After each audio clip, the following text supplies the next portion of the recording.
Assalamualaikum warahmatullahi wabarakatuh. Om Swastiastu, Namo Buddhaya, salam kebajikan. Perkenalkan, nama saya Reda Mantovani, Dr. Reda Mantovani, SH LLM. Dosen tetap di program studi ilmu hukum Universitas Pancasila dan juga saat ini menjabat sebagai Kepala Kejaksaan Tinggi DKI Jakarta. Dan pengalaman sebagai jaksa itu akan membantu saya menyempurnakan materi pembelajaran yang saya berikan dalam mengelaborasi antara teori hukum pidana dengan praktek di lapangan. Pada kesempatan ini, saya akan memaparkan salah satu mata kuliah yang saya kelola, yaitu perbandingan hukum pidana. Mengapa saya senang sekali mengelola mata kuliah perbandingan hukum pidana? Hal ini dilatar belakangi dengan pengalaman pendidikan saya dan pengalaman kerja saya. Pengalaman pendidikan saya sewaktu S2 di Prancis, di Aix-Marseille University, maupun pengalaman saya sebagai atase kejaksaan atau atase hukum di Konsul Jenderal Republik Indonesia di Hong Kong. Nah, sebagai dosen, saya telah menerapkan Tridharma perguruan tinggi yang terdiri dari pengajaran, penelitian, dan pengabdian masyarakat. Dengan profil saya yang juga sebagai jaksa, tentu banyak penelitian perbandingan hukum pidana material dan pidana formil yang telah dilakukan, dan pengabdian yang telah dilakukan pun dalam kapasitas sebagai dosen plus sebagai jaksa, seperti penyuluhan hukum, konsultasi hukum, dan sebagainya. Oleh karenanya, penelitian dan pengabdian mempengaruhi metode pembelajaran yang saya terapkan, yaitu dengan ceramah dan tanya jawab, serta diskusi kasus-kasus terkini dengan metode small group discussion, agar para mahasiswa aktif dalam perkuliahan. Metode pembelajaran yang saya terapkan itu membutuhkan keaktifan mahasiswa dalam kelas dengan pendekatan student-centered learning, yaitu metode small group discussion. Metode ini merupakan sistem pengajaran yang saya terapkan, di mana saya menyediakan beragam materi pembelajaran untuk membantu mahasiswa belajar secara mandiri dan didiskusikan di kelas, sehingga materi yang diberikan dapat diterima baik oleh mahasiswa. Sistem SCL yang saya gunakan merupakan pembelajaran yang menempatkan mahasiswa sebagai peserta didik atau subjek, sehingga akan mengembangkan minat menjadi lebih aktif, kreatif, dan inovatif. Sistem SCL terdiri dari pembelajaran interaktif diskusi, studi kasus, dan pembelajaran kooperatif. SCL itu sendiri terdiri dari yang pertama, interactive learning, yaitu pemaparan materi dalam kelas oleh dosen dengan menyisipkan pertanyaan kepada mahasiswa dan meminta pendapat mahasiswa. Yang kedua, berdiskusi dengan mengangkat isu-isu atau tema tertentu, kemudian dipresentasikan. Adapun platform yang saya gunakan yaitu melalui GCR, Google Classroom, di mana platform tersebut mahasiswa akan mengisi presensi kelas, mengisi kuis, dan mengumpulkan tugas yang diberikan. Nah, itulah model aspek interaksi yang saya terapkan dalam pembelajaran yang saya bawakan. Aspek asesmen yang saya lakukan yaitu proses penilaian kepada mahasiswa secara objektif, sesuai dengan kemampuan mahasiswa itu sendiri. Adapun untuk poin-poin penilaian telah saya paparkan dalam kontrak perkuliahan sebelum dimulai proses pembelajaran di kelas. Hasil asesmen yang saya lakukan dengan harapan mahasiswa dapat mengetahui proses penilaian yang saya lakukan secara transparan dan objektif. Sebelum masuk ke dalam penjelasan sistem pengajaran yang saya terapkan, terlebih dahulu saya akan menjelaskan mengenai mata kuliah yang saya bawakan, mata kuliah perbandingan hukum pidana. Mata kuliah ini merupakan mata kuliah teori wajib program kekhususan pidana, PK3. Mata kuliah ini berada di semester 5 dengan bobot 3 SKS. Mata kuliah ini dapat diambil dengan persyaratan telah menyelesaikan mata kuliah hukum pidana. Tujuan dari mata kuliah perbandingan hukum ini ada beberapa. Jadi yang jelas, kami menginginkan agar mahasiswa mampu menjelaskan sistem hukum yang ada di berbagai belahan dunia ini. Dari mulai sistem hukum Eropa kontinental atau civil law, common law system, socialist law, serta Islamic law, dan sebagainya. Yang mixed law juga ada. Sehingga dengan mengetahui cara melakukan perbandingan hukum, akan diperoleh pemahaman yang komprehensif, sehingga dapat menjawab permasalahan-permasalahan yang ada di Indonesia. Contohnya ini, di Indonesia saat ini masih tinggi persoalan terkait kejahatan cyber atau internet. Maka dengan melakukan berbagai kajian perbandingan hukum, kita bisa melihat sistem mana yang lebih tepat, yang lebih pas diterapkan di Indonesia. Capaian pembelajaran mata kuliah ini, atau CPL ini, kemudian menurunkan capaian pembelajaran mata kuliah, yaitu CPMK. Kemudian turun lagi menjadi sub CPMK. Nah, adapun seluruh capaian pembelajaran lisan yang telah diturunkan tersebut di atas akan sejalan dengan profil lulusan program studi, diantaranya yaitu studi praktisi hukum. Capaian pembelajaran tersebut terdiri dari 4 aspek, yaitu sikap, keterampilan khusus, keterampilan umum, dan pengetahuan. Pertama, untuk sikap terdiri dari taat hukum dan disiplin dalam kehidupan bermasyarakat dan bernegara. Untuk pengetahuan, menguasai konsep teoritis secara mendalam tentang ilmu hukum dan menguasai konsep teoritis tentang ilmu hukum pidana. Yang ketiga, untuk keterampilan umum terdiri dari mampu menerapkan pemikiran logis, kritis, sistematis, dan inovatif dalam konteks pengembangan atau implementasi ilmu pengetahuan dan teknologi yang memperhatikan dan menerapkan nilai humaniora yang sesuai dengan bidang keahliannya serta mampu mengambil keputusan secara tepat dalam konteks penyelesaian masalah di bidang keahliannya berdasarkan hasil analisis informasi dan data. Keempat, untuk keterampilan khusus pada mata kuliah ini adalah mampu mengambil keputusan secara akademik, mandiri, dan bertanggung jawab dalam penyelesaian masalah atau kasus hukum.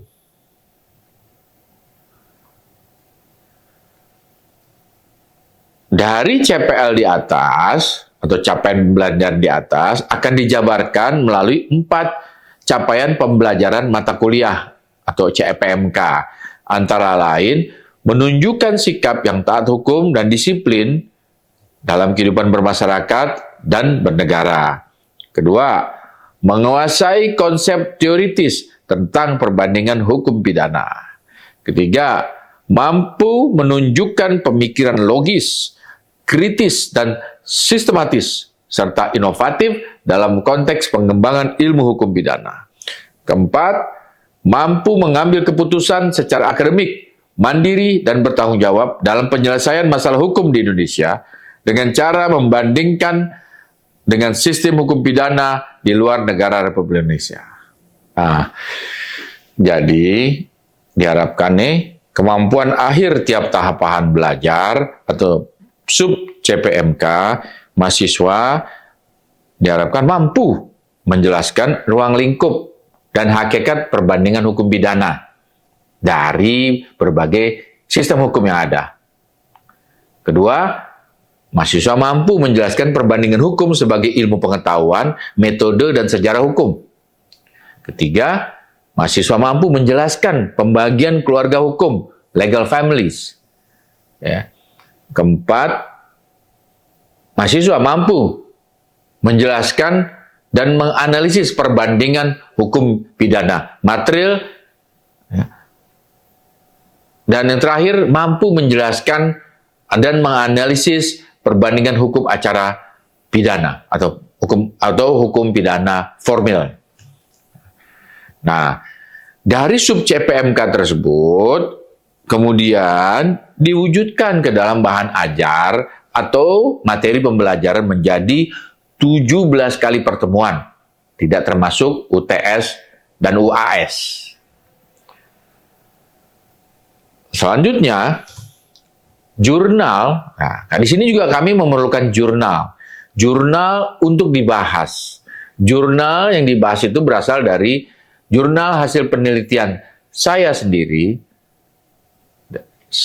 yang merupakan jurnal nasional maupun jurnal internasional. Adapun kegunaan jurnal untuk mendukung perkembangan ilmu pengetahuan terkait dengan materi yang saya bawakan. Nah, ada catatan juga. Mungkin nanti selain jurnal yang saya miliki, mungkin juga ada jurnal terkait dari orang lain yang bisa kita masukkan ke dalam pembelajaran ini sebagai perbandingan juga. Demikian capaian pembelajaran dan metode pembelajaran yang saya sampaikan. Selanjutnya saya akan mulai pengajaran yang telah masuk pada pertemuan kelima.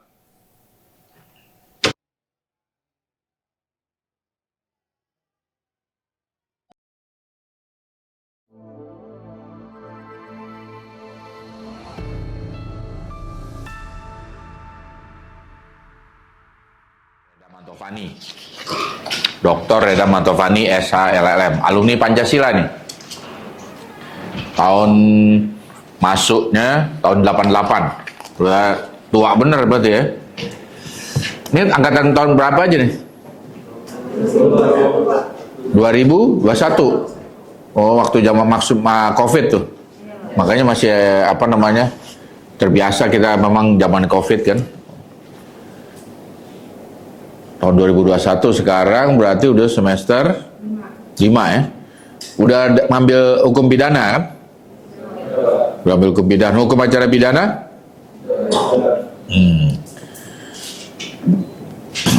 Nah, sebelum saya ke sana, saya pengen tahu nih dulu nih pengetahuan tentang yang apa yang udah diambil. Hukum pidana siapa dosen nih? Lupa. Asbullah. Nah, hukum pidana. Jadi apa yang diketahui tentang hukum pidana di Indonesia apa nih? Saya pengen tahu dulu. Boleh kan, biar saya menyatu ini dengan mata kuliah saya ini kan perbandingan hukum pidana. Saya pengen tahu nih kemampuan basisnya adik-adik ini. Kita di sini hukum pidana kita ini diaturnya di mana di sini? KUHP yang mana? KUHP, ada KUHP baru nggak kita? Nah, itu berlakunya kapan? 2006.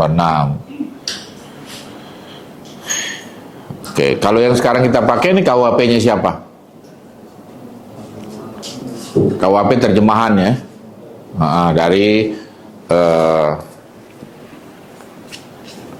zaman kolonial dulu terjemahkan. Nah, di sini mata kuliah saya adalah perbandingan hukum pidana. Kita ini minggu kelima ya. Sebenarnya sudah diinformasikan juga sebelumnya bahwa ini tujuan studi hukum perbandingan hukum pidana di sini kan sebenarnya adalah untuk apa? Yang namanya komparatif, perbandingan. Kita untuk banding-bandingkan agar apa? Agar adik-adik ini mengetahui suatu sistem hukum pidana secara keseluruhan, secara makro, ya, supaya orang udah tahu secara makro, jadi kan enak. Oh, kita ada di atas, bisa ngelihat. Oh, ini kayak begini sistemnya. Oh, negara ini sistemnya seperti ini. Oh, campurannya dengan sistem ini dengan sistem ini. Nah, itulah. Jadi kita mengetahui keberagaman sejarah politik suatu negara, ya kan? Kita juga bisa mengetahui karakter, ya kan? Karakter gimana kejahatan itu biasanya terjadi dan bagaimana penanganannya, ya, dengan sistem yang ada. Kita juga akan mempelajari di dalam mata kuliah ini adalah mengenai filosofi dan standar, ya, penerapan yang mendorong pemenuhan tujuan sistem peradilan pidana, ya kan? Di sini ada beberapa di sini. Kita bisa memahami juga sifat dasar dan perkembangan hukum pidana dari suatu negara.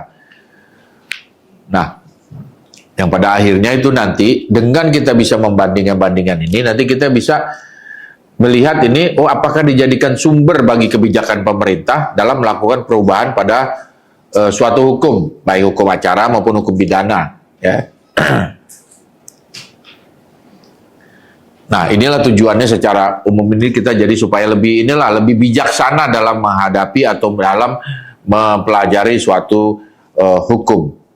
Nah, di sini juga ada di klaster, ya, dari berbagai sistem hukum yang berlaku kita klaster nih, ya kan? Ada keluarga-keluarganya, keluarga sistem hukum. Civil law, ya kan? Kita belajar civil law terlebih dahulu. Ini asal mulanya dari hukum Roma, Corpus Juris Civilis, ya, pada masa Raja Justinian, ya,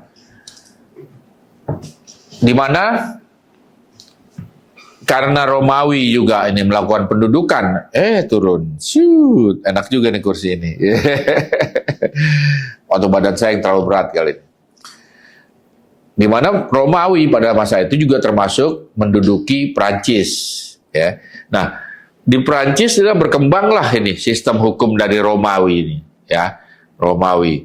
Jadi karena kawin-mawin, silang perdagangan dan sebagainya, itulah diadopsi dari Roma menjadi di Prancis. Maka mereka banyak mengenal code sipil, ya kan? Code sipil. Disitulah kode sipil mulai diberlakukan sistem kodifikasi. Apa sih sistem kodifikasi? Ada yang paham nggak?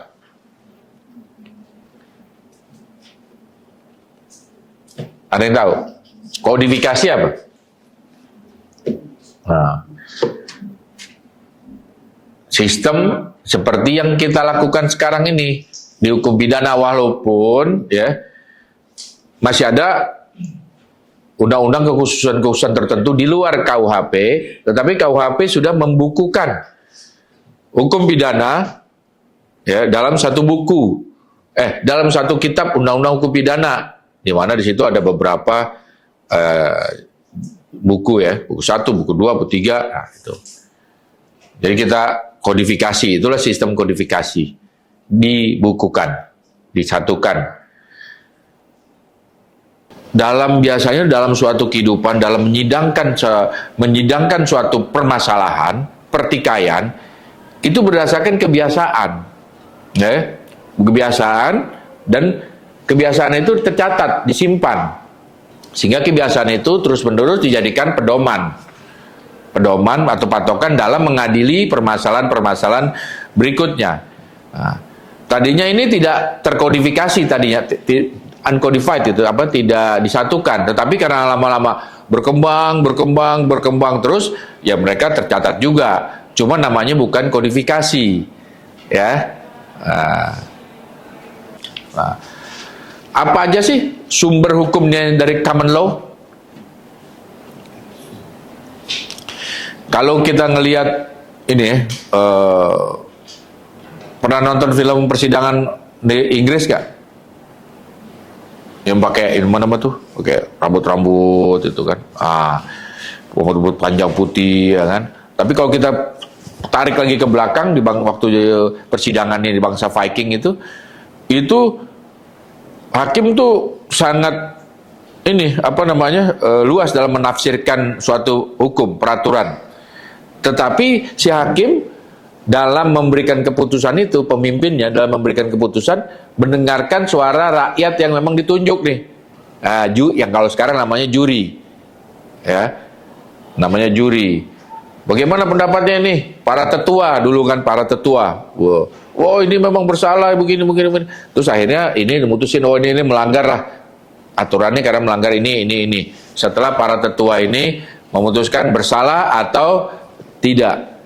Nah, kalau perkembangannya itu bukan para tetua lagi, tetapi orang-orang yang dipilih untuk menjadi juri dalam memutus suatu masalah hukum.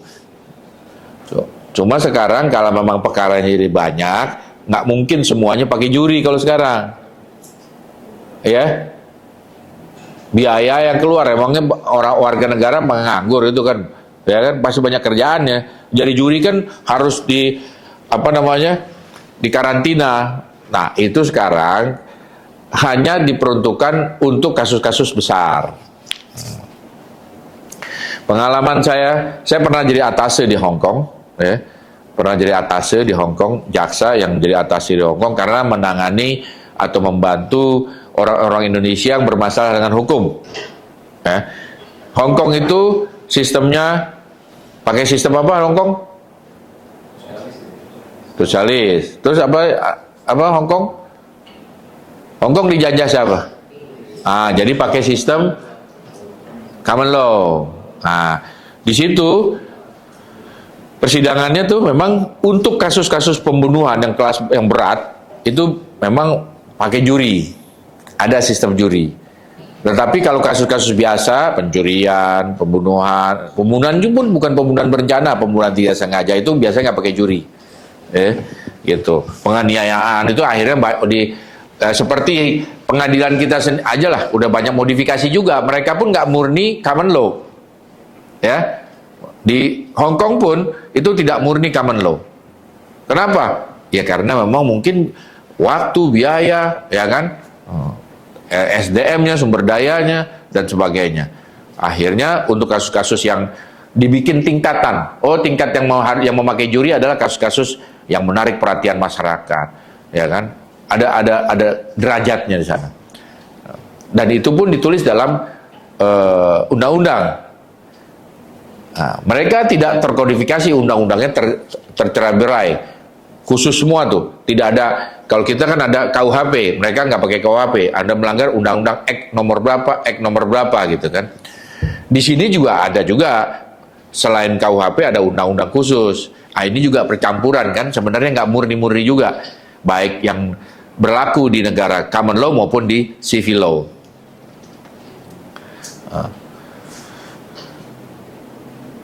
Jadi kebiasaan memutuskan suatu perkara. Jadi ada suatu perkara diputus, terus di negara sistem yang menganut common law diputus, misalnya pembunuhan tidak berencana, diputusnya begini, berapa tahun segala macam. Nah, ini menjadi patokan bagi hakim berikutnya atau kasus berikutnya, dijadikan patokan terus menerus sampai ada hal baru, ya kan, sampai ada perkembangan baru. Nah, inilah common law, umum jadinya kan, karena hal umum dijadikan kebiasaan, Ya, akhirnya dia mengikuti itu kecuali ada perkembangan baru, perkembangan hukum baru.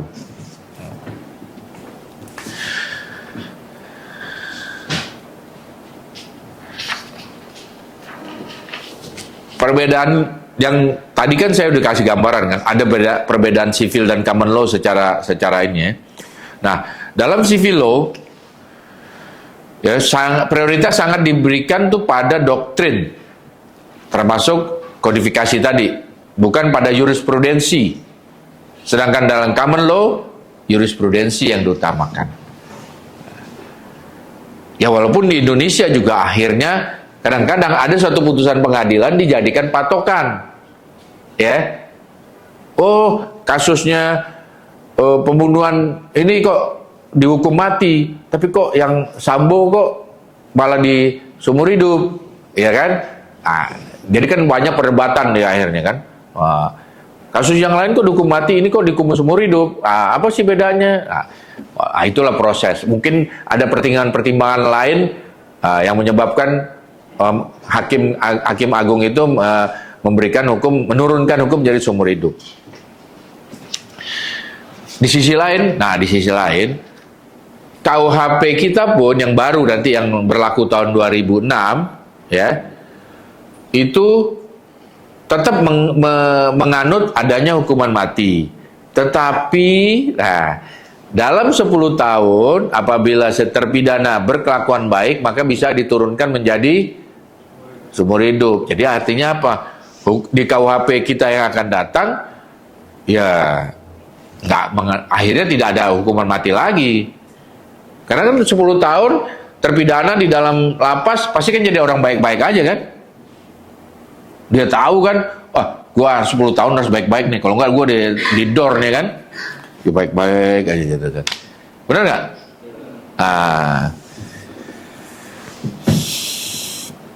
Nah, kalau di dalam common law, jurisprudensi itu dipakai.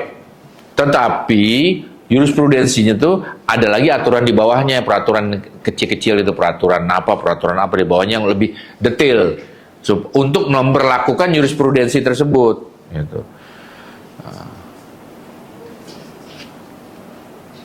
Ada pertanyaan sampai sini?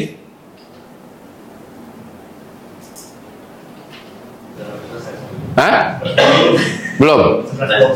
Udah selesai belum? 5 menit lagi. Nah, makanya 1 pertanyaan atau 2 pertanyaan.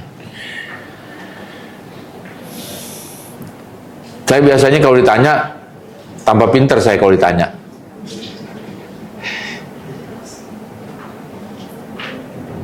Saya alumni kampus ini ya, tahun 1988. Masuknya tahun 88, beda jauh nih kalian ini. Sangat jauh, 2001. Saya 2021 ya. Saya tahun 88, berapa puluh tahun tuh. Oh, lumayan ya. Oh, mungkin ya kalian ini seumuran sama anak-anak saya, boleh anak. Nah, di sini Universitas Pancasila ya, banyak yang sudah jadi jaksa juga di sini, dari kampus ini ya. Banyak yang sudah jadi jaksa, jadi hakim, ya banyaklah profesinya, pengusaha, ya. Ini semua harus dimulai saat ini ya. Wassalamualaikum warahmatullahi wabarakatuh. Sampai selanjutnya.